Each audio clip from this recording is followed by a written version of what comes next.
Hey there guys, welcome back. Today's video is not a picking video actually, just like my last one.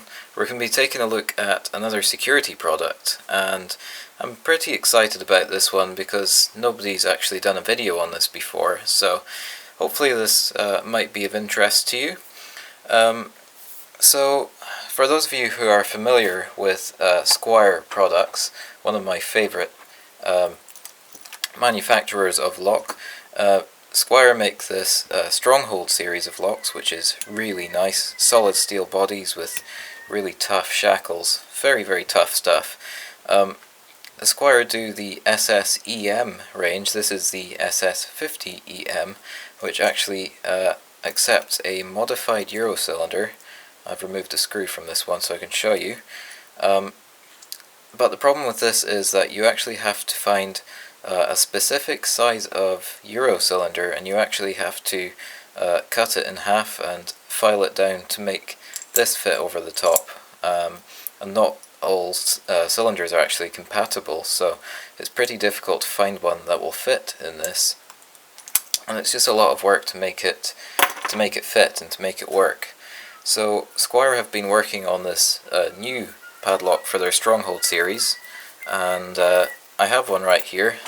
This is the Stronghold SS55HE range, and they've actually released two padlocks in this range. We've got the SS55HE and the SS65HE. So the 55mm version is CEN grade 4, and the 65mm version, which I think is the one that's on the box here with the rounded edges, that is CEN grade 5. Of course, it's only rated to that if you use an appropriate cylinder with the same rating. So the idea with these locks is that you can actually take a single-sided 45mm overall length Euro cylinder and actually fit it into the padlock. So this is something that's designed for locksmiths specifically, and because of that it's not really widely available. Certainly at the moment it's only sold by a couple of people, but it is specifically for locksmiths who want to maybe incorporate these padlocks into part of a master keying system, and this is the easiest way of doing it. So here is the SS55HE. As you can see, it's a pretty square lock, quite unlike Squire to leave something quite as unfinished as this. I don't know, is this maybe an earlier model and they're going to work on this? I would like to see more finishing here, more rounded edges perhaps, because it is pretty basic as it is. I can see some imperfections here. This is quite unlike Squire to leave something like that. So hopefully they're going to work on that, and hopefully this is just the kind of concept. I notice we have a plug that's missing from here. They normally insert a plug like this to fill that hole after they've drilled it, so I don't know, did they forget that in this case, or was that done on purpose? The shackle they use it appears to be a standard shackle that they use on their 50mm Stronghold padlocks. Very nice shackle, and I think they've started using some sort of nickel plating on here to make them more weather resistant, which is really appreciated. Anyways, I'm sure the more observant of you have already noticed, I fitted this one out with my awesome stealth key cylinder, which I haven't been able to pick yet. I will be honest, I haven't had a lot of time for picking, but I'm working on it. And this one works inside the Squire SS55HE, so very cool. It did take a little bit of playing around to make it work. I noticed that the ball bearings they require quite a bit of force to pull the shackle open. I don't know, is that something that would maybe ease off with a bit of use? I have put grease inside it, so hopefully that will help. Anyway, it does come, like I say, in kit form, and they give you some pretty decent instructions actually for building it, and step-by-step instructions here. We will be stripping this down and we're going to have a look at the mechanism inside. Okay, so the first thing we have to do is unlock the padlock, and we have a hole here which has there's a blocker inside, so that when the shackle is open you can push that blocker out the way. And there's an M4 6mm grub screw which you can take out.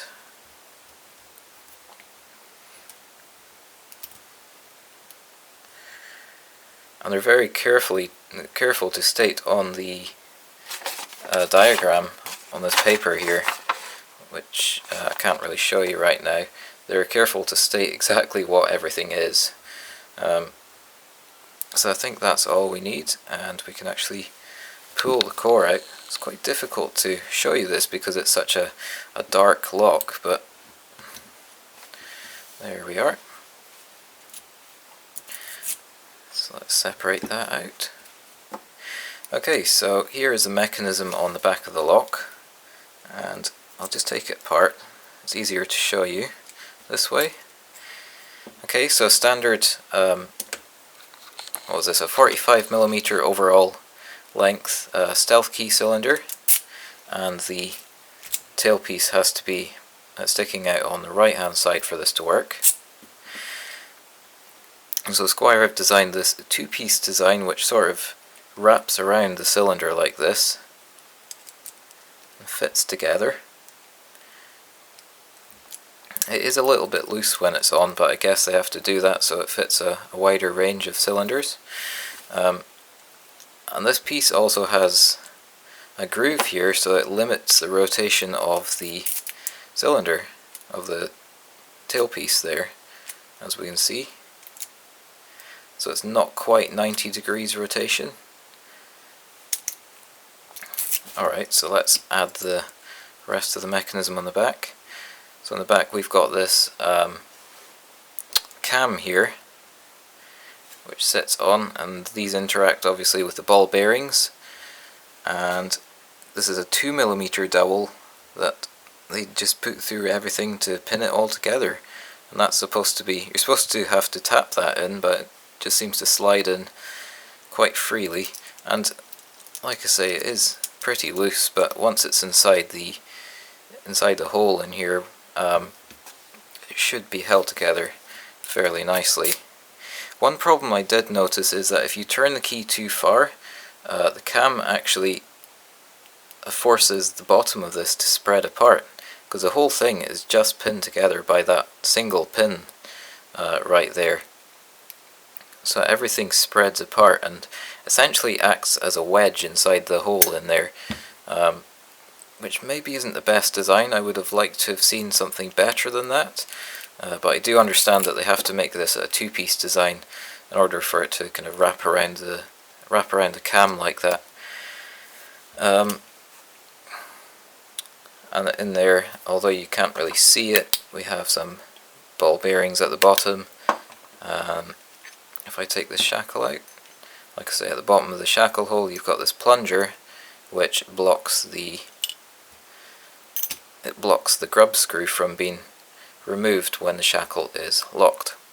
Alright, so I think we'll just build this right now, put it back together, show you how it goes together. It took me a little while to figure it out. The hardest part is probably getting the ball bearings to stick. I will say, if you're going to build this, make sure you have some grease to help hold the ball bearings in place. And I'll pop this in.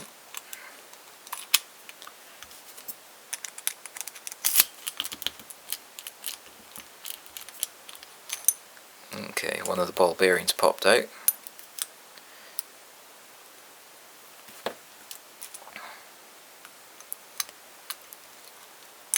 It's a little bit fiddly, but that's us. Okay. And then this piece here, let's talk about this for a moment. So I'm glad that it does cover the face of the cylinder, so it would be harder to attack.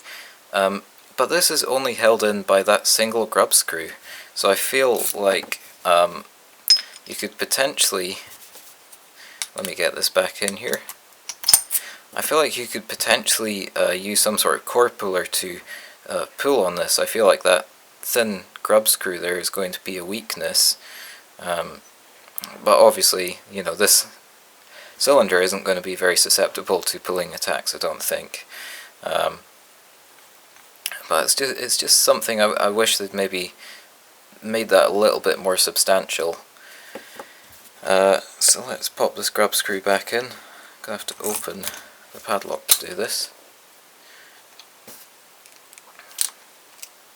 So I mean, other than the things mentioned, it's a pretty nice lock. They've obviously put a bit of work into designing it. But I'd be interested to see the 65mm version, because I think the design is slightly, I think it's slightly different. Obviously you've got more space to work with in a 65mm padlock. Alright, so that should be us, and the shackle hole is, the grub screw hole is now blocked, so that's all good. Alright, so very nice design. Great instructions. I just wish that they would maybe put a little bit more work into the finishing, and just making sure that everything does fit together properly so that you don't have problems with ball bearings sort of hanging up there. But other than that, I mean, it's early days yet, and I really like the concept. I think this is going to be really useful for locksmiths out there who want a great quality lock, and yeah, I think if you use it in conjunction with a nice chain like this one, which also happens to be from Squire. They're not sponsoring the video, but I do happen to like their products, some of them. But there you are. So if you want a nice way to lock up your stealth key cylinder, there we go. So I hope that was interesting. Squire SS55HE. Quite rare at the moment, but you might see more of them in the market appearing soon.